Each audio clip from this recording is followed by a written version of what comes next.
BNP তো সবসময় গণতান্ত্রিক প্রক্রিয়ার সাথে ছিল এবং আছে। বিএনপি তো কখনোই স্বৈরাচারের দূষণ নয়।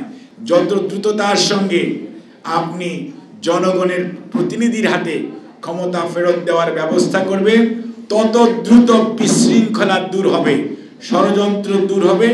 আজকে যে আপনারা এত বিএসসি, এমএসসি, পিএইচডি করতেছেন, এই উচ্চশিক্ষার সুযোগ কে সৃষ্টি করেছে?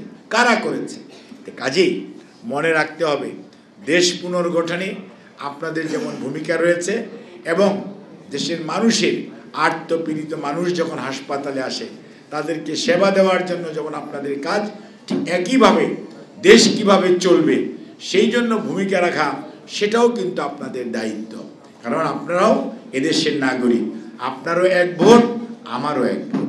কাজেই মনে রাখতে হবে যে যখন যে অবস্থা যে দায়িত্ব পালন করার জন্য ডাক আসবে সেটি অবশ্যই যথাযথভাবে আপনাদের করতে হবে। আর এটি যদি করতে হয় ঐক্যবদ্ধ থাকতে হবে। ঐক্যবদ্ধ যদি না থাকা যায় তাহলে কোনো কাজ করা যায় না। বিশৃঙ্খল কোনো জাতি বা জনগোষ্ঠী কোনো উন্নত বা উন্নতির কোনো কাজ কখনোই করতে পারে না। কাজেই আজকে আপনারা ন্যাপকে আরও যেমন শক্তিশালী করবেন, ঠিক একইভাবে নিজেদের মধ্যে ঐক্য প্রক্রিয়াকে আরও জোরদার করবেন।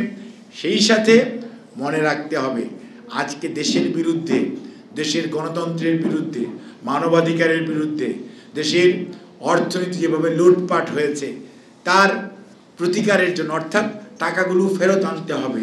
যারা আমাদের উপর নির্যাতন করেছে, যার কারণে আমার ভাই শহীদ হয়েছে, কেউ গুম হয়েছে, কেউ পঙ্গু হয়েছে, তাদের বিচার তো হতে হবে। তাদের বিচার না করে আপনি তাদেরকে মাফ করে দিবেন, আপনি কে? এই দেশের প্রচলিত আইনে প্রত্যেকটা অন্যায়ের বিচার হতে হবে এবং অন্যায়কারী সে যেই হোক, যত শক্তিশালী হোক, মনে রাখতে হবে অনেক বাহিনী দিয়েও যেমন স্বৈরাচার পালিয়ে যেতে হয়েছে, টিকে থাকতে পারে নাই।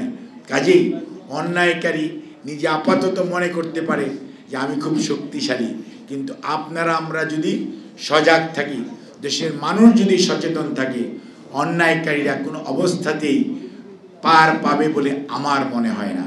কাজেই আমাদের অত্যন্ত সুস্পষ্ট বক্তব্য, জনগণের তাদের যে দেশের প্রতি যে মালিকানা সেটা ফেরত দিতে হবে।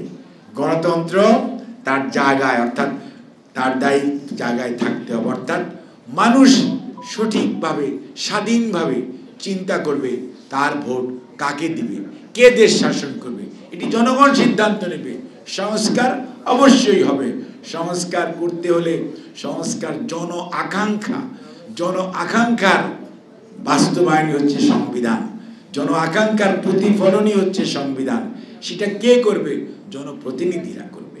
কাজে মনে রাখতে হবে সব কিছুই আপনি আমি করে ফেললেই হবে না। এই যে মানুষগুলো বসে আছে তারা সেটি চায় কিনা, আর তাদের সেটা চাওয়ার সুযোগ, তাদের মতামত প্রয়োগ করার সুযোগটি হচ্ছে ভোট। কাজে অনেকে বলেন বিএনপি নাকি ভোট খুব তাড়াতাড়ি চায়। আরে ভাই, বিএনপি তো সবসময় গণতান্ত্রিক প্রক্রিয়ার সাথে ছিল এবং আছে। বিএনপি তো কখনোই স্বৈরাচারের দূষণ নয় যে বিএনপিটা চাবে না। বিএনপি তো সাধারণ মানুষের মনের ভাষা বুঝে, সেজন্যই সাধারণ মানুষ মুখিয়ে আছে কখন সে তার অধিকার প্রয়োগ করবে।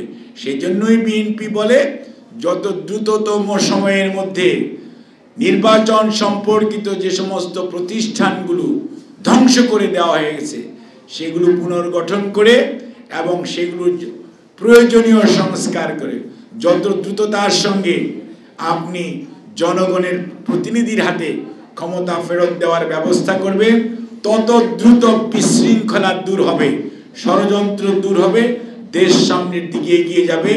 এবং আজকের বাস্তবতায় সেটি হচ্ছে সবচেয়ে বড় প্রয়োজনীয়তা। এটি নিশ্চয়ই সবাই অনুধাবন করবেন।